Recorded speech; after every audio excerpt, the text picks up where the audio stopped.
प्रियजनों, राधे राधे, जय श्री कृष्णा। मेरा नाम है चाणक्य राज भारद्वाज और आप देख रहे हैं राशि ज्योतिष दर्पण मन का सुख जीवन का।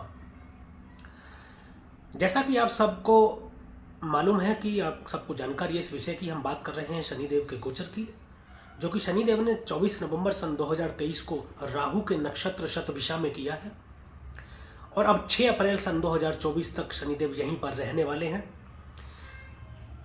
तो परिजनों, शनिदेव राहु के नक्षत्र शतभिषा में गोचर करते हुए सभी 12 लग्न और 12 राशियों पर क्या असर डालेंगे, इसी विषय पर हम चर्चा कर रहे हैं। और इस विषय में चर्चा करते हुए अभी तक हम बात मेष से लेकर और सिंह राशि तक कर चुके हैं। ये सब वीडियो बना चुका हूं मैं। यदि आपने ये वीडियो नहीं देखी है तो हमारे चैनल पर ये वीडियो उपलब्ध है, आप जाकर के वहां पर देख सकते हैं। इस श्रृंखला में आगे बढ़ते हुए आज हम जिस राशि की बात करने वाले हैं प्रियजनों, वह है कन्या राशि।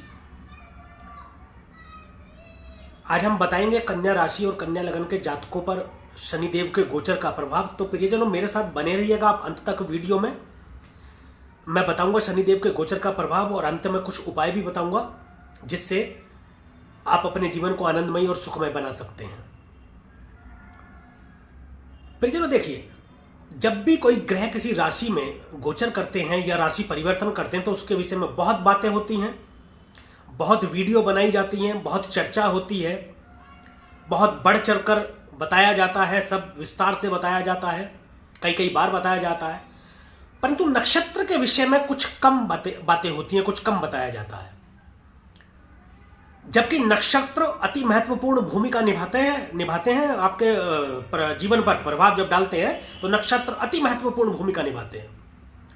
नक्षत्रों के विषय में भी बात होनी चाहिए क्योंकि नक्षत्र एक महत्वपूर्ण हिस्सा है आपकी जन्म कुंडली का। नक्षत्र के विषय में कम बातें होती हैं, अधिक बातें होनी चाहिए। प्रियजनों, सबसे पहले हम शतभिषा नक्षत्र के विषय में जानते हैं कि शतभिषा नक्षत्र दरअसल है क्या। संक्षेप में इसके बारे में जानेंगे विस्तार से, फिर एक बार हम जब नक्षत्रों की श्रृंखला लेकर के आएंगे तो सभी नक्षत्रों के विषय में बताएंगे विस्तार से। सभी नक्षत्रों के गुण धर्म के बारे में हम बताएंगे, लेकिन फिलहाल हम शनिदेव के गोचर के विषय में बात कर रहे हैं तो शतभिषा नक्षत्र के विषय में संक्षेप में बात करेंगे। शतभिषा नक्षत्र को 100 तारों का समूह कहा जाता है प्रियजनों। 100 डॉक्टरों का समूह, 100 वैद्यों का समूह। शतभिषा नक्षत्र को शततारक नाम से भी जानते हैं। शतभिषा नक्षत्र के जो स्वामी है वह राहु है। शतभिषा नक्षत्र की जो राशि है वह कुंभ है, जिसके स्वामी शनिदेव है। इसलिए भी शनिदेव का यह गोचर अति महत्वपूर्ण हो जाता है। शतभिषा नक्षत्र का गण राक्षस है, वरण शूद्र कहा गया है, कसाई। पक्षियों में बात करें तो कौवा, वनस्पतियों में बात करें तो पेड़ कदम्ब का पेड़, जानवर घोड़ी, अधिपति देवता इसके वरुण है, नाड़ी इसकी आदि है। प्रियजनों, शतभिषा नक्षत्र के प्रभाव वाले लोग बहुत धार्मिक होते हैं, धर्म को मानने वाले, ऐसा धर्म को मानने वाले कि कट्टर। शतभिषा नक्षत्र के अंतर्गत जो लोग आते हैं वो बहुत अच्छे डॉक्टर होते हैं, बहुत अच्छे सर्जन होते हैं, साइंटिस्ट होते हैं, इंजीनियर होते हैं, रहस्यमय भी बहुत होते हैं, जासूस भी होते हैं। शतभिषा नक्षत्र के अंतर्गत आने वाले लोग रहस्यमय तो इतने होते हैं प्रियजनों कि आप इनको समझ नहीं सकते, बहुत मुश्किल होगी इनको समझने में। आप इनके साथ रहते हुए इनको नहीं समझ पाएंगे, लेकिन बहुत केयरफुल इंसान होते हैं शतभिषा नक्षत्र में पैदा होने वाले। शतभिषा नक्षत्र के प्रभाव वाले व्यक्ति हमेशा दूसरों की सेवा के लिए तत्पर रहते हैं।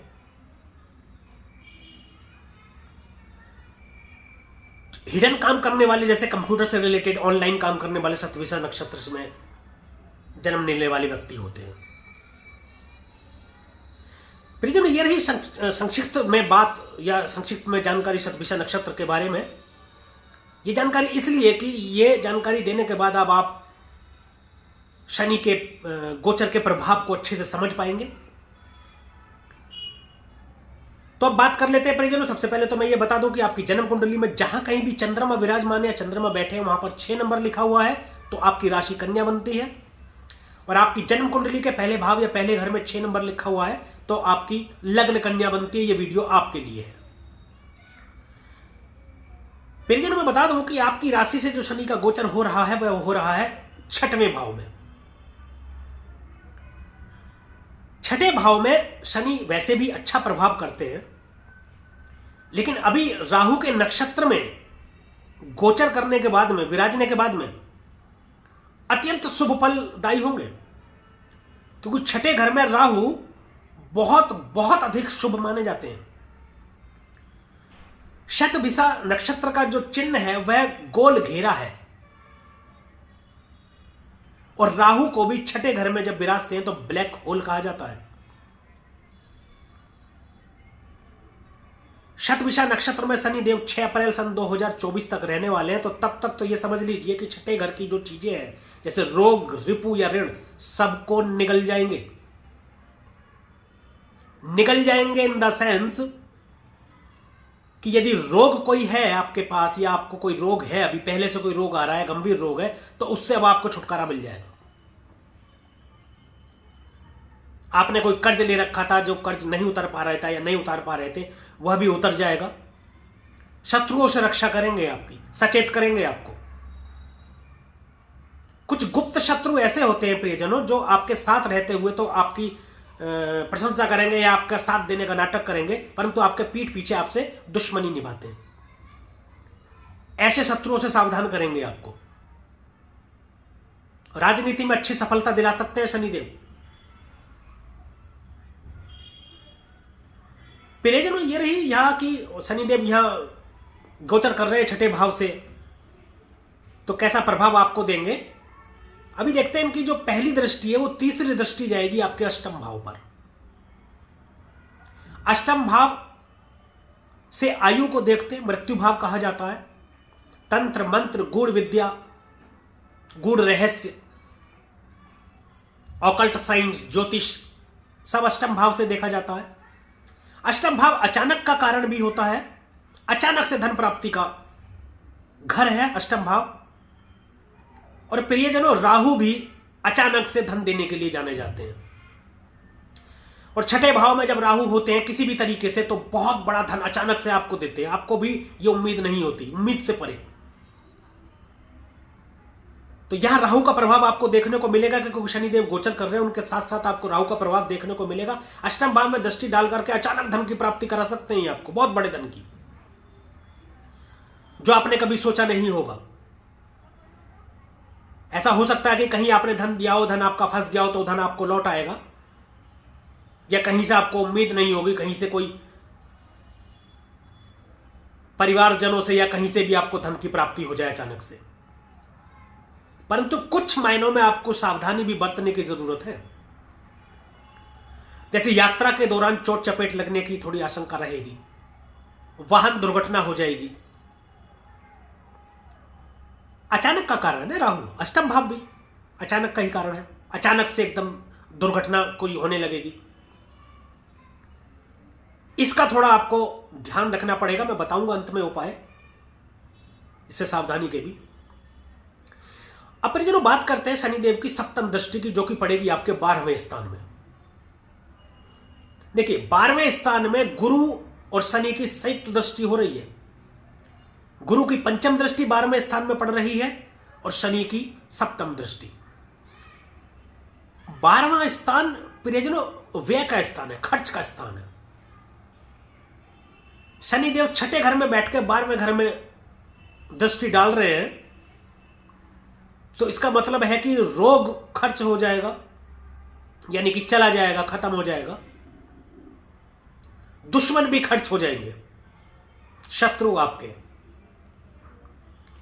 आपसे यदि कोई शत्रुता कर रहा होगा या आपके बारे में कोई बुरा विचार रखता होगा या आपके साथ गलत करने की सोच रहा होगा या कर रहा होगा, तो वो अपनी भी ही परेशानी में उलझ जाएगा, आपका कोई कुछ नहीं बिगाड़ पाएगा। 12वें स्थान में गुरु भी दृष्टि डाल रहे हैं तो अच्छा फल प्रदान करते हैं, लेकिन 12वें स्थान से हॉस्पिटल भी देखा जाता है, सैया सुख भी देखते हैं, विदेश भी देखा जाता है। विदेशों से धन प्राप्ति के योग बन सकते हैं, विदेश यात्रा भी हो सकती है आपकी। हो सकता है आप पहले से विदेश यात्रा का मन बना रहे हो लेकिन नहीं हो पा रहा हो, लेकिन अब शनिदेव जब गोचर करना शुरू किए हैं राहु के नक्षत्र में, तो राहु विदेश का भी कारण है। अचानक से हो सकता है एकदम से आपको ये खबर मिले कि आपको विदेश जाना है, आपको विदेश जाने से कोई लाभ मिलेगा व्यापार के माध्यम से, तो उससे संबंधित भी आप विदेश यात्रा कर सकते हैं। परंतु परिजनों, कुछ कोर्ट कचहरी के ये परेशानी आपको दे सकते हैं, उससे सावधानी की जरूरत है। अचानक से मुकदमेबाजी में फंस जाना, ऐसा कुछ हो सकता है 12वें भाव में दृष्टि डाल करके। अब बात करते हैं शनिदेव की जो अंतिम दृष्टि है, दशम दृष्टि जो पड़ेगी आपके पराक्रम भाव पर, यानी कि तीसरे भाव पर। राहु का प्रभाव भी मिलेगा, और तीसरे भाव में राहु अत्यंत शुभकारी होते हैं, पराक्रम में वृद्धि करेंगे। फिल्म, मीडिया, कम्युनिकेशन, इससे संबंधित यदि कोई कार्य करते हैं या करने का सोच रहे हैं तो बहुत सफलता प्रदान कराएंगे आपको ये। कंप्यूटर से रिलेटेड कोई काम करना चाह रहे होंगे तो बहुत अच्छा, बहुत बढ़िया सफलता दिलाएंगे आपको। कम्युनिकेशन बोले तो कि वार्तालाप, आपसी वार्तालाप, वह बात कि जो आप भी बोले, यानी 4 लोगों के बीच में जब वार्तालाप हो रही हो, आप भी बोल रहे हैं, सामने वाले भी बोल रहे हैं, उसको कम्युनिकेशन बोलते हैं। इस तरीके से मीडिया से संबंधित, फिल्म लाइन से कोई संबंधित यदि काम करेंगे आपको सफलता देंगे। परंतु ससुराल पक्ष से कुछ संबंधों में कुछ कड़वाहट मिल सकती है, साले या सालियों के साथ में कोई विवाद में फंसकर हो सकता है आपको धन खर्च करना पड़े, यह ध्यान रखना है। थोड़ा छोटे भाई बहनों से भी मनमुटाव की स्थिति पैदा हो सकती है, मगर धन की प्राप्ति तो अत्यधिक आपको होगी, अच्छा समय रहेगा। अब एक या 2 आपको उपाय बता देता हूं मैं। देखिए, नारियल, एक पूजा वाला नारियल या बादाम बहते जल में जल प्रवाह करें आप। हनुमान जी की आराधना करें, शनि और राहु के लिए, दोनों के लिए हनुमान जी की आराधना बताई जाती है प्रियजनों। और एक महत्वपूर्ण बात कि सदाचारी रहें, आचरण अपना ठीक रखें, परस्त्री गमन बिल्कुल भी ना करें, शराब, अंडा और मांस का सेवन बिल्कुल ना करें, अन्यथा शनि मंदा फल देना शुरू कर देंगे। देखिए, शनि न्याय के देवता कहे जाते हैं, किसी को झूठा वादा ना करे वरना शनि मंदा फल देना शुरू कर देंगे। कर्म अपने अच्छे रखें, कर्म प्रधान होता है हर तरीके से। यदि आप अपने कर्म अच्छे रखते हैं, आचरण अपना अच्छा रखते हैं, तो सभी ग्रह अच्छा फल प्रदान करते हैं। यदि आप अपना आचरण अच्छा नहीं रखते, कर्म अच्छे नहीं करते, कर्म बुरे करते हैं, आप दूसरों के लिए अपने मन में गलत धारणा रखते हैं, तो कितना भी शुभ ग्रह बैठा हो वो आपके लिए अशुभता ही प्रदान करेगा। तो परिजनों, ये थी बात कन्या राशि और कन्या लग्न के जातकों पर शनि के गोचर का क्या प्रभाव पड़ेगा आगामी 6 अप्रैल सन 2024 तक। अगर ये वीडियो आपको पसंद आई हो, अच्छी लगी हो और दी हुई जानकारी से यदि आप संतुष्ट हो तो वीडियो को लाइक करें, शेयर करें और कमेंट करें, और हमारे चैनल को सब्सक्राइब करें तथा बेल आइकन का बटन भी दबाएं हैं, बेल आइकन का बटन भी दबाएं। आज के लिए और अभी के लिए बस इतना ही। अगले वीडियो में फिर मिलेंगे किसी एक राशि को लेकर के। तब तक के लिए प्रियजनों, राधे राधे, जय श्री कृष्णा। और आप देखते रहिए राशि ज्योतिष, दर्पण मन का, सुख जीवन का।